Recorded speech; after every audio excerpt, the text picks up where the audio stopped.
Le simple fait d'imaginer une Riviera à Gaza est une monstruosité. Donc c'est la colonisation numérique qui permet une vassalisation complète du continent européen. Les préoccupations des États-Unis n'est plus celui de l'Europe. Mais on voit bien que la diplomatie du bisou, elle a quelques limites. Bonjour à toutes et à tous et bienvenue dans Sens Politique, l'émission qui prend le temps de connaître un invité pour décrypter avec lui son parcours, son engagement et sa personnalité au rythme de l'actualité. Profession, diplomate. Tiré à quatre épingles, comme dans la chanson, on loue son élégance. Diplômé de l'ENA en 1980, promo Voltaire comme Ségolène Royal et François Hollande, il intègre le Quai d'Orsay à 27 ans, direction des affaires africaines. En 1984, premier poste à l'étranger, c'est à Washington qu'il est nommé. Et puis les ministères. À 40 ans, en 1993, il dirige le cabinet d'Alain Juppé, ministre des Affaires étrangères. Un poste qu'il obtient 10 ans plus tard sous Jacques Chirac. Son visage, connu des Français, devient celui du non à la guerre en Irak et il s'impose comme le symbole de la diplomatie à la française. Premier ministre de 2005 à 2007, il gère le CPE, la crise des banlieues et la rivalité avec Nicolas Sarkozy. À l'intérieur, c'est son rival qui s'impose et qui gagne la présidentielle. 2011, rupture de banc, il quitte le parti gaulliste de sa jeunesse pour fonder la République solidaire et se lancer à la présidentielle de 2012. Échec, disparition des radars médiatiques. Traversée du désert ? On le dit proche de la Chine et du Qatar. Ses activités de conseil ne sont pas publiées. Polémique.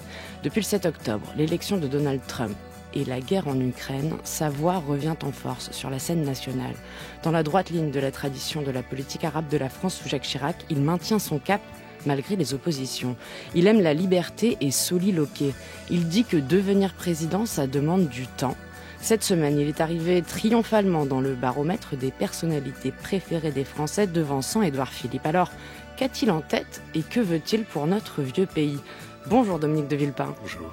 Merci d'avoir accepté notre invitation et merci à vous de nous écouter. Comme chaque samedi, nous sommes ensemble jusqu'à 13h30. Je ne sais pas si vous êtes promené cette semaine, Dominique de Villepin, sur le compte Instagram de Donald Trump.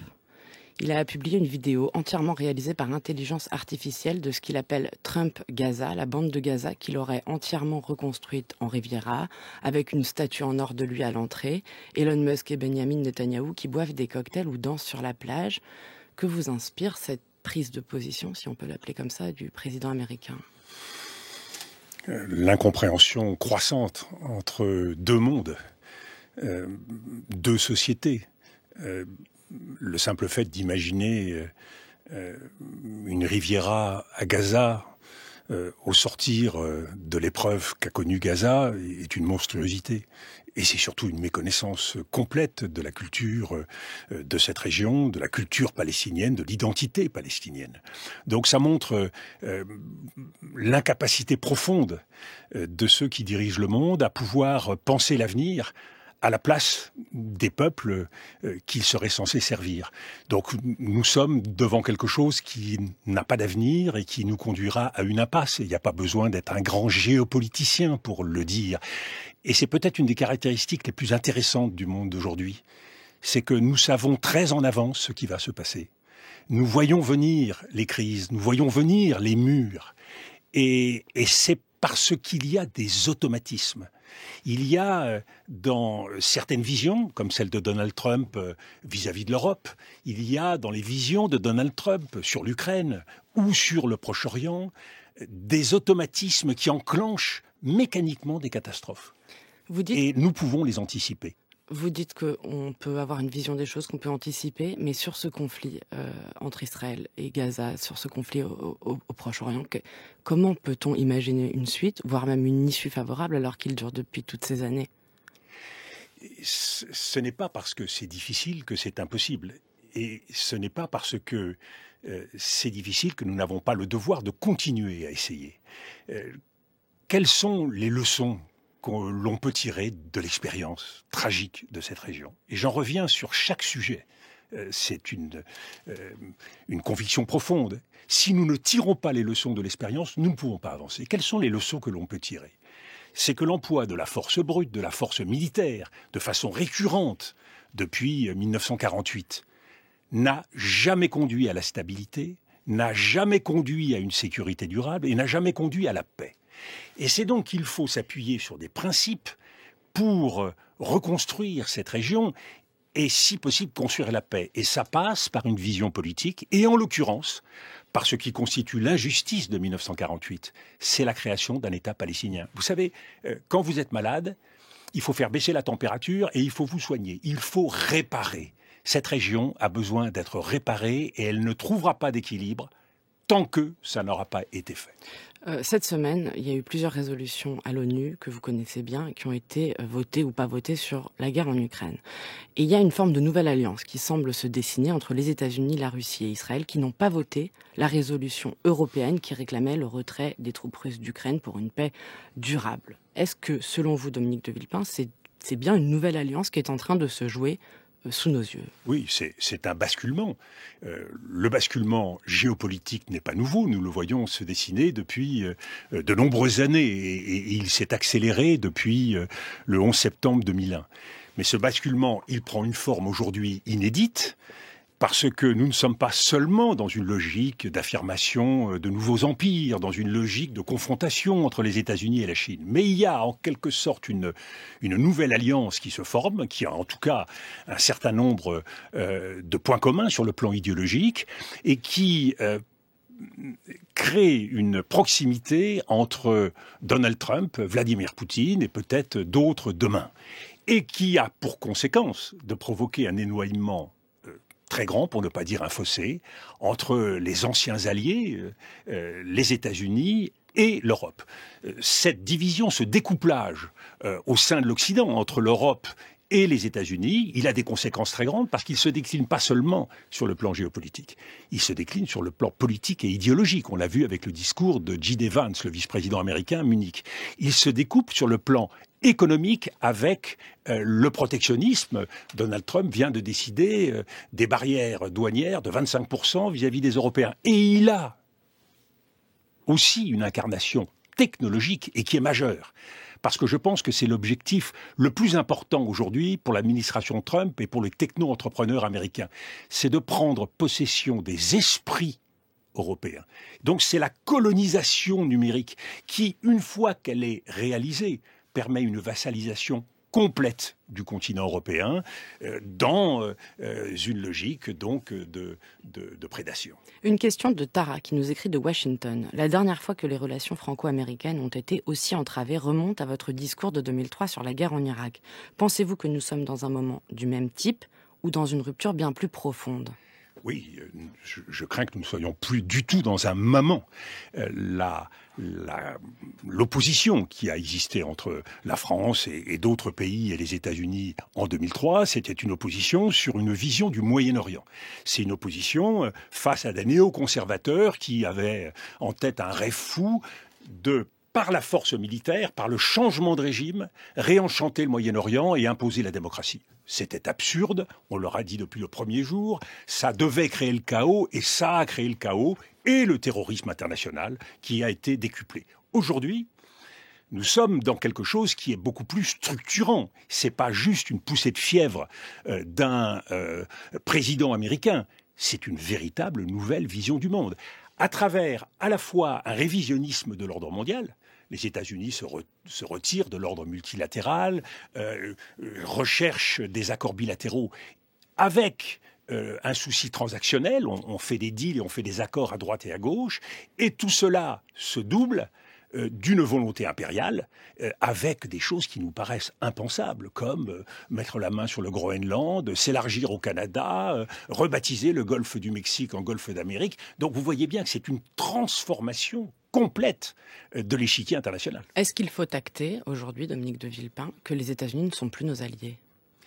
Il faut acter que les préoccupations des États-Unis, que le souci des États-Unis n'est plus celui de l'Europe. Et ce souci est autre, il est aujourd'hui vers le Pacifique.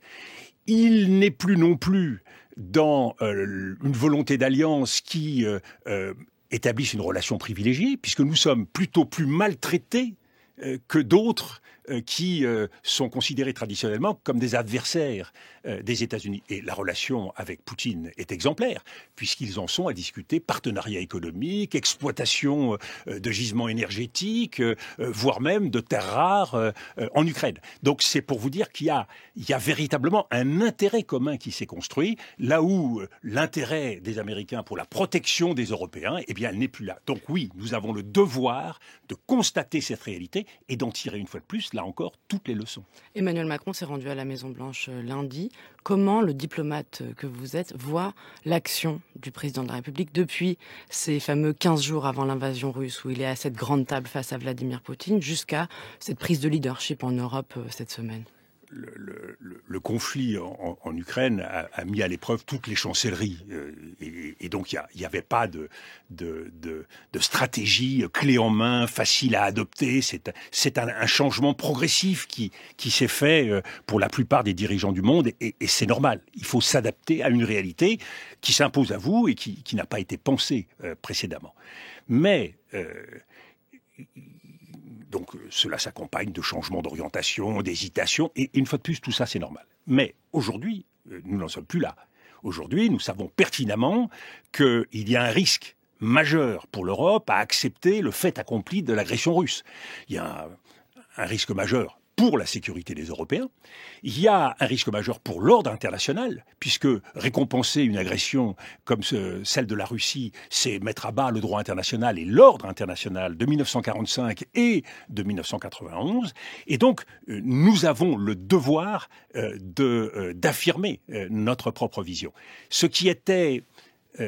embarrassant, si je puis dire, lors de la visite à Washington du président. C'est qu'au même moment où il est dans la Maison-Blanche, en pariant sur la séduction, la compréhension, qui est un clavier passionnel, émotionnel, que l'on peut comprendre.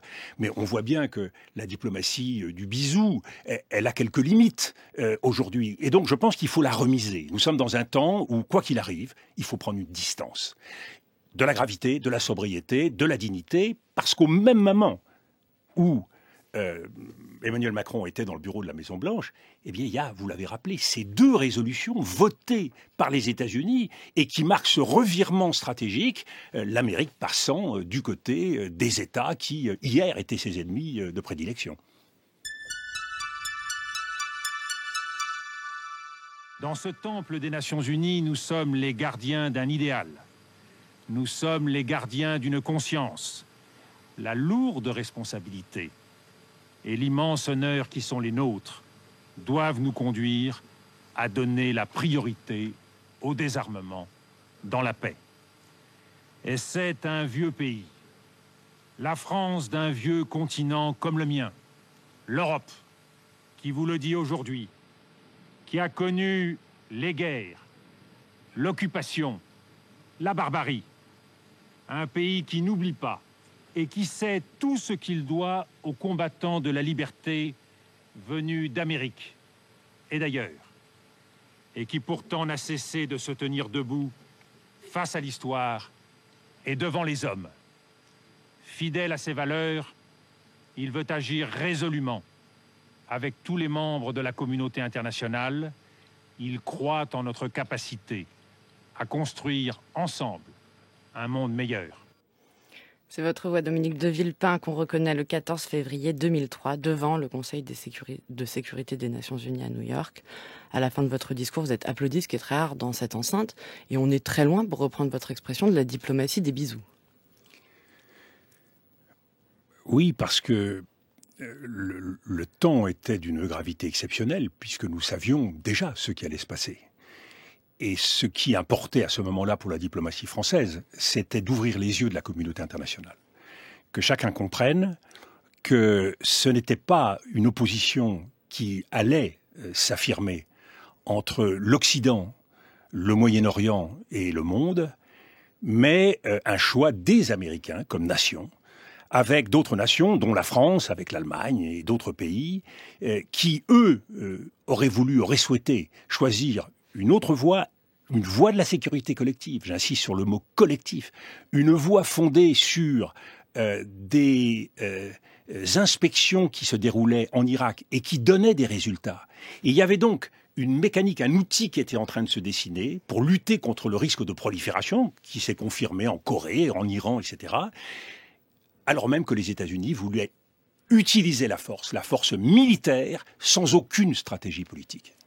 Vous venez d'être nommé au Quai d'Orsay quand vous prononcez ce discours, puisque Jacques Chirac vous nomme en 2002, on est en 2003, vous avez 50 ans. Le Quai d'Orsay, c'est ce que vous avez intégré comme corps à la sortie de l'ENA. Est-ce que vous savez, en écrivant ce discours, en le prononçant, que c'est le discours de votre vie ?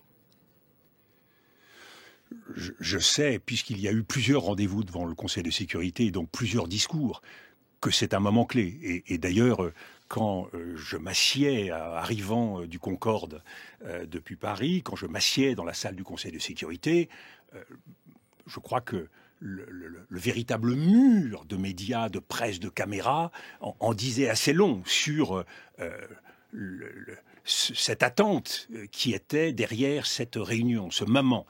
Et donc, oui, chacun retenait son souffle et essayait d'imaginer vers quoi on allait, sachant que du côté américain, il y avait beaucoup de gravité du côté du secrétaire d'État américain Colin Powell, mais aussi beaucoup de légèreté dans cette administration. Je me rappelle encore m'entendre dire par les plus hautes autorités américaines à quel point, là encore, ils allaient régler le problème en quelques jours, 3 jours. Donc on n'est pas tout à fait dans les 24 heures qui régleraient l'Ukraine, mais c'était 3 jours qui permettraient de pacifier et de redonner à l'Irak sa stabilité.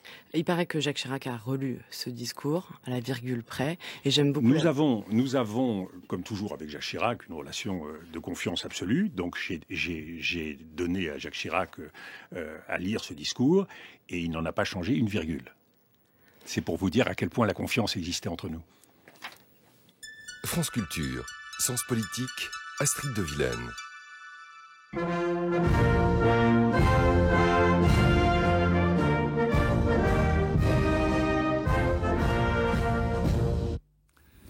Mes chers compatriotes, après consultation du Premier ministre, du président du Sénat, du président de l'Assemblée nationale, j'ai décidé de dissoudre l'Assemblée nationale. Le décret de dissolution et le décret fixant les dates des élections législatives au 25 mai et au 1er juin seront publiés demain matin.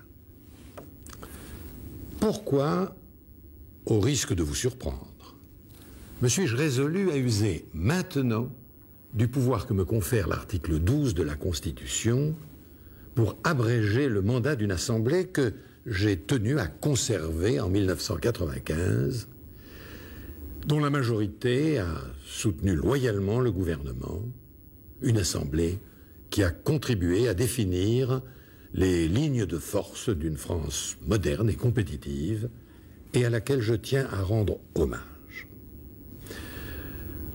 Aujourd'hui, je considère en conscience que l'intérêt du pays commande d'anticiper les élections. J'ai acquis la conviction qu'il faut redonner la parole à notre peuple afin qu'il se prononce clairement sur l'ampleur et sur le rythme des changements à conduire pendant les 5 prochaines années. La voix de Jacques Chirac le 21 avril 1997 lors d'une allocution à la télévision pour annoncer la dissolution. Où êtes-vous, Dominique de Villepin, à ce moment précis ? Je rappelle que vous avez été nommé 2 ans plus tôt, en 1995, secrétaire général de l'Élysée. Je suis pas très loin de Jacques Chirac qui enregistre ce message. Et donc, j'occupe le bureau qui est à côté du sien, au premier étage du palais de l'Élysée. On a beaucoup dit que vous étiez l'instigateur de cette dissolution, mais j'aimerais que vous nous racontiez, si vous le voulez bien, la réunion du 17 avril où vraisemblablement tout s'est scellé, à l'Élysée, avec Christine Albanel, la plume de Jacques Chirac, Jacques Pilan, le communicant, Claude Chirac, la fille et la conseillère du président. Les sondages sont de plus en plus pessimistes quant à une majorité, et vous actez ce jour-là la dissolution tous ensemble. Alors vous voyez, c'est toujours intéressant les reconstructions, parce que rien ne s'est décidé ce jour-là. Jacques Chirac n'avait pas le goût de ce type de décision collective. Ça ne s'est donc pas passé comme ça. C'est raconté comme ça aujourd'hui et mis en scène comme ça à travers certains documentaires, mais ce n'est pas la réalité des choses. Ça s'est passé entre Alain Juppé, Jacques Chirac, j'étais présent, et cette décision, c'est une décision politique qui est prise. C'est pas une décision qui est prise au regard des sondages. Pourquoi ça n'a pas été pris au regard des sondages? Parce que ce qui est en toile de fond de la décision de Jacques Chirac, c'est une situation économique qui, selon les informations qui nous viennent de Bercy, se dégrade rapidement et qui risque de compromettre la capacité de la France de tenir ses engagements et de se qualifier pour l'euro. Donc il y a une contrainte lourde sur la politique française. Et la question, c'est comment, avec un gouvernement qui est celui d'Alain Juppé, qui a été très affaibli par les grèves, par les tensions, par les divisions de sa majorité, on l'a oublié, mais nous étions en but à l'époque à une majorité extraordinairement turbulente. Dans ce contexte-là, Jacques Chirac et Alain Juppé ont estimé qu'il était important de se ressourcer. On ne pouvait pas demander aux Français les efforts qu'il fallait leur demander sans donner la parole aux Français et les faire choisir. La difficulté, c'est que Jacques Chirac ne voulait pas se séparer d'Alain Juppé. Et donc, il s'agissait en quelque sorte de solliciter les Français pour refaire la même chose. Et c'est là où la dissolution, la mécanique de la dissolution, il y a d'autres paramètres, s'est en grande partie enrayée. Parce que les Français n'ont pas compris, en quelque sorte, ce qu'on leur demandait, puisqu'il s'agissait de reconduire la même politique. Et donc là, il y a une décision politique et une réalité politique qui s'est imposée. Elle s'est imposée, j'allais dire in fine. Le calendrier choisi, là encore, a sans doute pesé. Mais cette réalité politique, elle était extrêmement claire. Et Jacques Chirac l'a reconnue. Il a parfaitement reconnu le vote des Français. Pourquoi Jacques Chirac vous choisit en 1995 pour être ce qu'on appelle parfois le deuxième cerveau du président, secrétaire général de l'Élysée ? D'abord, je connais Jacques Chirac à l'époque depuis 1980. Et je travaille pour Jacques Chirac ou avec Jacques Chirac, quoique diplomate, en très grande proximité avec lui tout au long de ces années. Mais surtout, à partir de 92, de la formation 92-93, la formation et la préparation du gouvernement Balladur, je suis au cœur de l'action de Jacques Chirac. Et nous ne sommes pas nombreux, je suis dans l'ombre, mais la cheville ouvrière de l'équipe qui s'est mise en place pour l'accompagner sur ce chemin. Nous n'étions pas nombreux à être présents et nous étions encore moins nombreux à croire à sa victoire. Et Jacques Chirac est un homme de fidélité. Il m'avait dit en 1980 que je serais amené à travailler avec lui. Et vous voyez, 15 ans plus tard, c'est ce qui s'est accompli. Quel poste avez-vous préféré occuper, Dominique de Villepin ?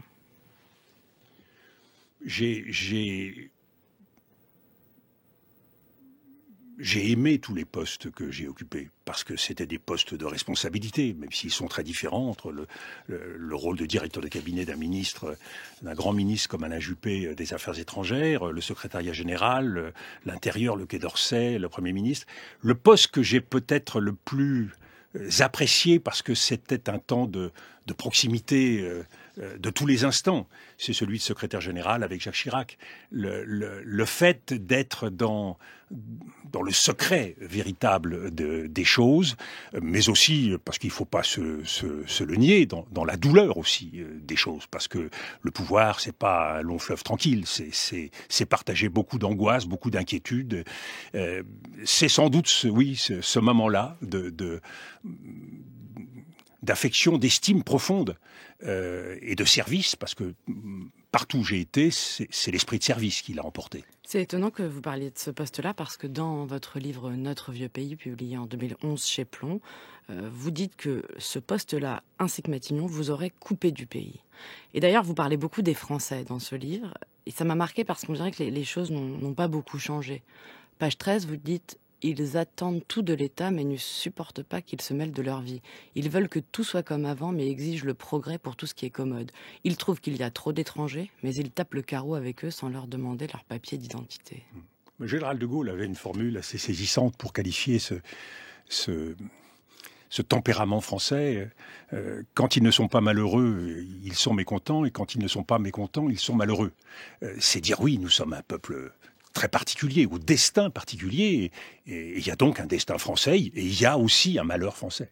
Et donc en 2011, vous repérez des choses dans la France profonde et même de métropole dont on entend encore parler aujourd'hui. Vous dites, j'ai vu des agriculteurs qui travaillent presque sans revenus, j'ai vu des artisans qui avaient renoncé à embaucher, j'ai vu des professionnels libéraux face au mur du développement de leur entreprise, j'ai rencontré des médecins, des soignants, des aides à domicile qui assurent au quotidien le désarroi des Français.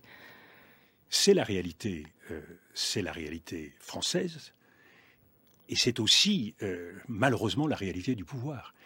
Et c'est pour cela que, c'est une des leçons que j'en ai tirées, c'est pour cela qu'il ne faut pas se satisfaire seulement, quand on est au pouvoir, dans son emploi du temps, de dégager quelques heures pour partir en province ou pour aller à la rencontre d'une association. Et c'est là où il y a, dans la construction du pouvoir français, de l'exécutif et des deux branches de l'exécutif, un isolement qui doit être contrecarré. Et j'avais, par exemple, c'est un exemple, mais qui vous montre bien à quel point ma préoccupation était forte dans ce domaine. On a le Conseil des ministres. Le Conseil des ministres, ça ouvre le président sur la réalité de l'action gouvernementale.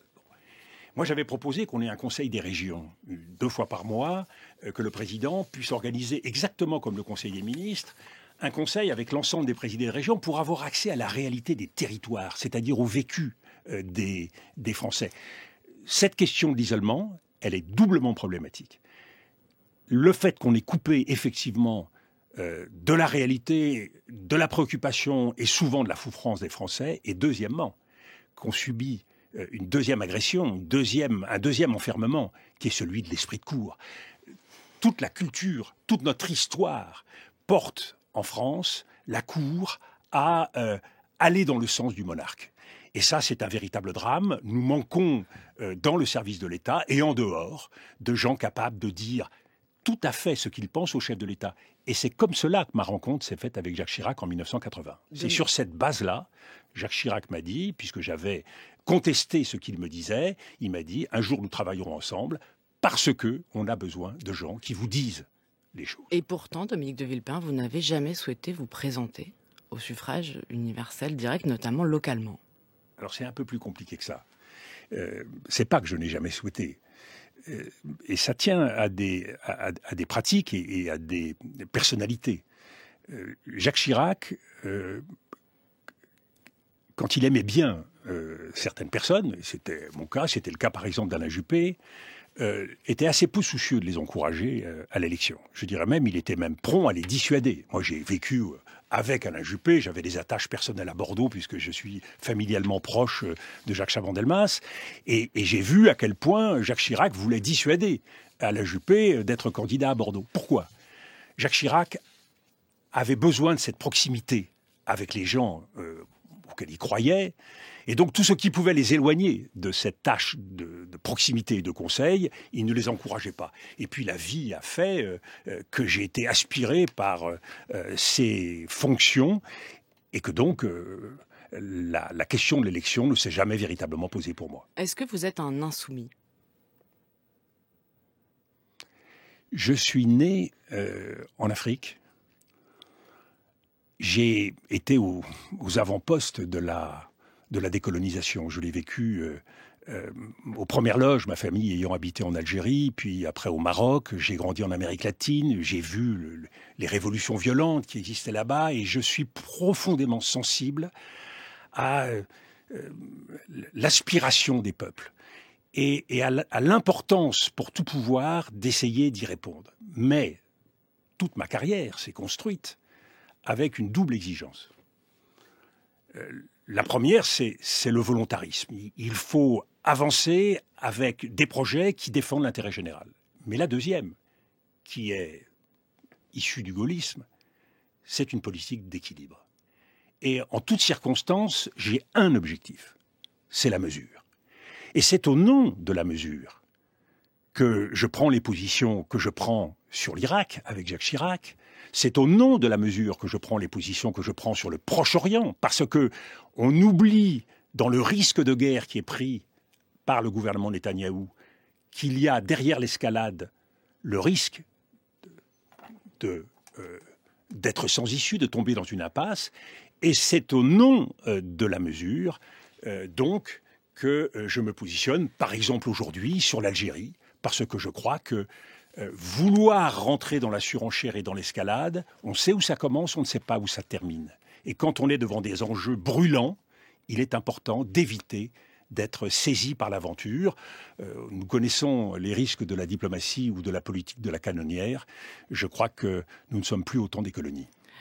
Dominique de Villepin, vous avez sans doute lu le Figaro du 22 février dernier qui titrait « Villepin du gaullisme au mélenchonisme ».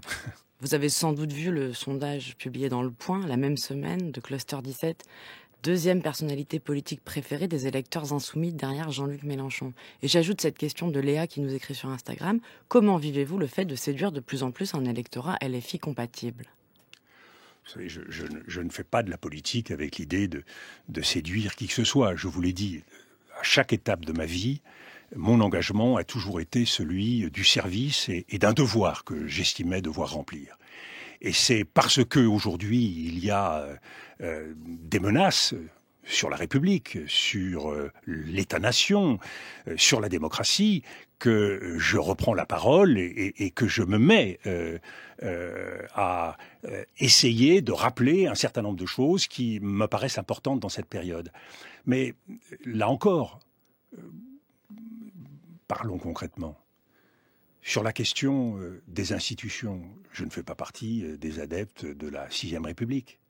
Je fais partie au contraire de ceux qui pensent que la 5e République nous donne un cadre qui doit nous permettre d'avancer, même si des ajustements sont possibles. Même le 49.3 que vous avez utilisé pour le CPE ? Mais il n'y a pas de limite, vous savez, à la réflexion. Ce qui me paraît important, c'est de rééquilibrer d'abord les relations entre le Premier ministre et le président et le Premier ministre et le Parlement. Et donc je pose la question, pourquoi ne pas obliger le Premier ministre, par exemple, à solliciter de façon obligatoire la confiance et donc d'introduire un lien de légitimité directe du Premier ministre vis-à-vis du Parlement.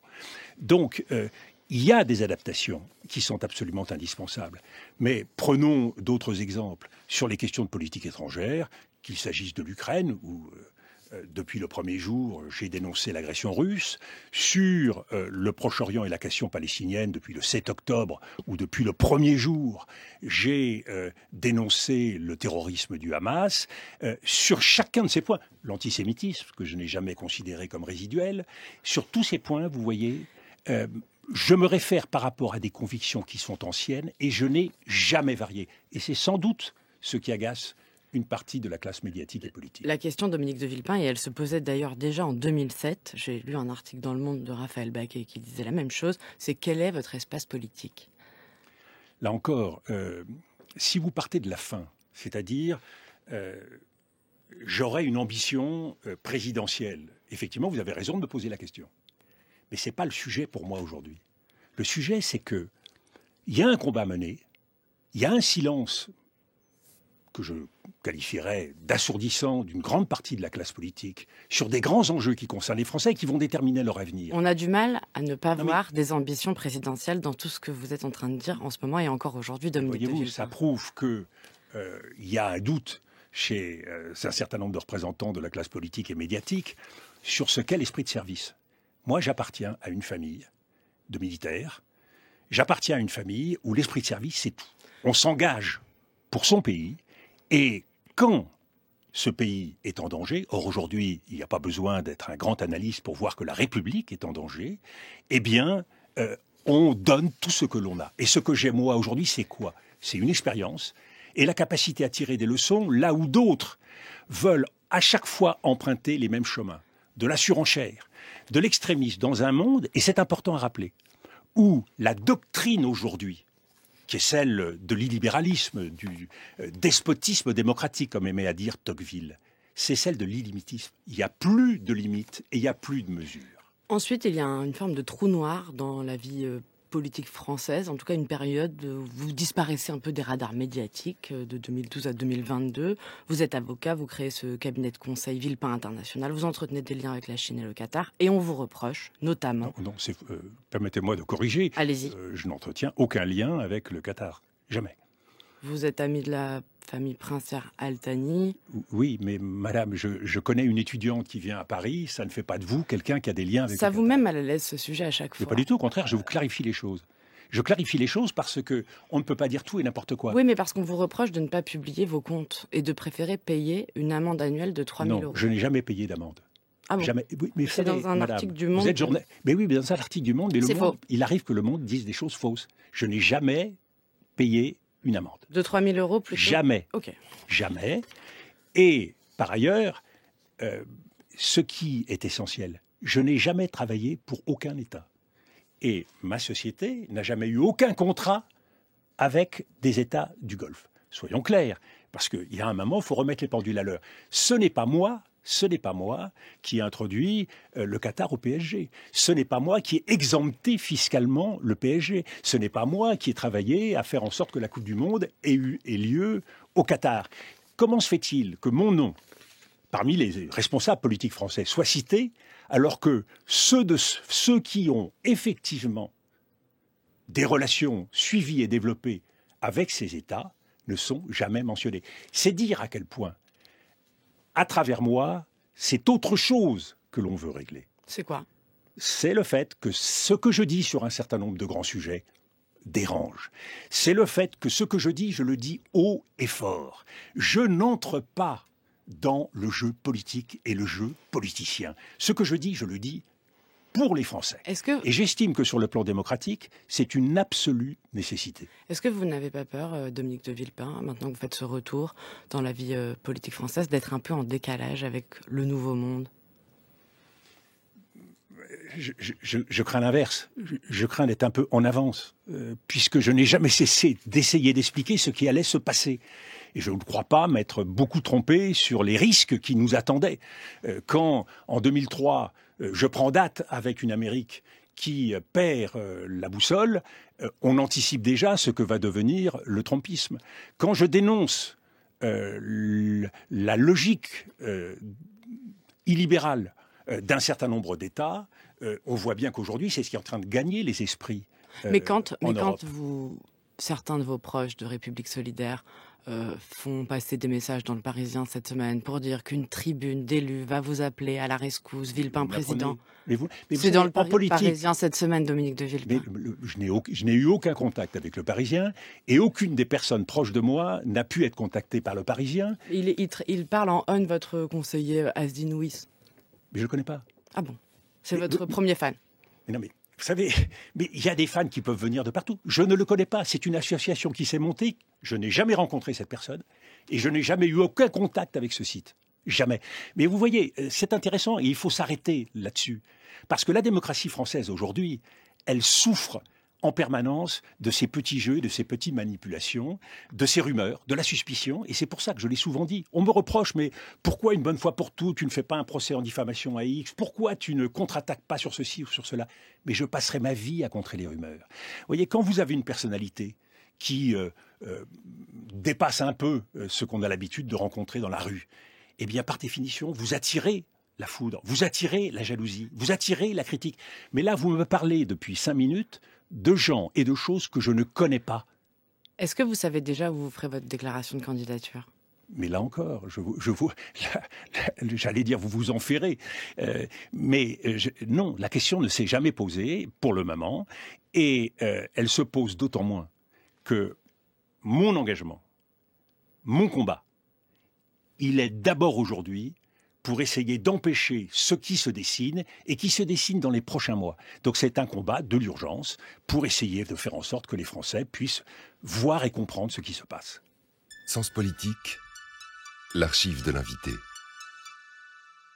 Écoute ce soir, jeunesse de mon pays, les cloches d'anniversaire qui sonneront comme celles d'il y a 14 ans. Puisses-tu cette fois les entendre, elles vont sonner pour toi. L'hommage d'aujourd'hui n'appelle que le chant qui va s'élever maintenant. Ce chant des partisans que j'ai entendu murmurer comme un chant de complicité, puis psalmodier dans le brouillard des Vosges et les bois d'Alsace, mêlé aux cris perdus des moutons des Tabors, quand les bazookas de Corrèze avançaient à la rencontre des chars de Rundstedt lancés de nouveau contre Strasbourg. Écoute aujourd'hui, jeunesse de France, ce qui fut pour nous le chant du malheur.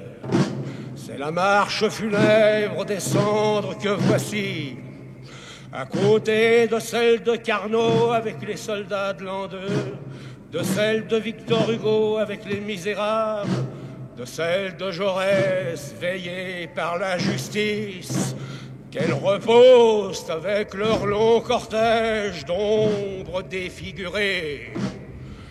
Aujourd'hui, jeunesse, puisses-tu penser à cet homme comme tu aurais approché tes mains de sa pauvre face informe du dernier jour, de ses lèvres qui n'avaient pas parlé.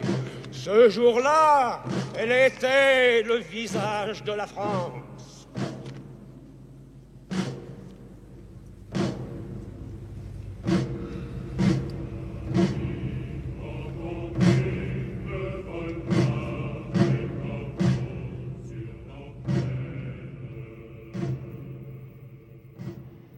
Le 19 décembre 1964, le chant des partisans, hymne de la résistance, et la voix juste avant d'André Malraux devant le Panthéon, sous les yeux du général de Gaulle et de son Premier ministre Georges Pompidou, pour le transfert des cendres du résistant Jean Moulin.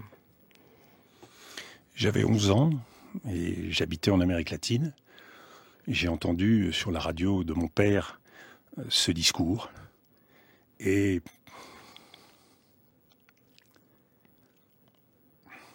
ce visage de la France, celui martyrisé de Jean Moulin, de juillet 1943, ne m'a jamais quitté. Qu'est-ce que c'était que la France à ce moment-là? C'était pas un régime, Vichy. C'était un souffle. Le souffle d'un homme, celui de Jean Moulin, mourant. C'était le souffle d'un peuple de l'ombre qui, dans les caves, préparait les actes de résistance. C'était celui d'hommes et de femmes qui, dans les villages, cachaient les enfants juifs. Et ce souffle, cette idée de la France, elle s'est transmise de génération en génération. Et aujourd'hui, dans les temps difficiles qui frappent à nouveau, aujourd'hui, dans un moment où la menace pour notre pays, pour la République, est immense, eh bien, oui, il est important que la jeunesse de France puisse réécouter la voix d'André Malraux. Cette voix, elle s'élève contre le mensonge, elle s'élève contre la calomnie, elle s'élève contre les rumeurs, elle s'élève contre tous ceux qui ne défendent pas et ne servent pas la France. Et puisse cette voix retentir encore longtemps dans le cœur des Français. Merci Dominique de Villepin d'être venu dans Sens Politique. Vous pouvez réécouter cette émission et toutes les autres sur franceculture.fr, sur l'application Radio France et sur la chaîne YouTube de France Culture. Merci infiniment à Léa Varin qui, comme chaque semaine, m'a aidé à préparer cette émission. À la réalisation, Luc-Jean Reynaud. À la technique aujourd'hui, Valentin Bobinet. Et à la vidéo, Félix Delacour. Merci à tous et à samedi prochain.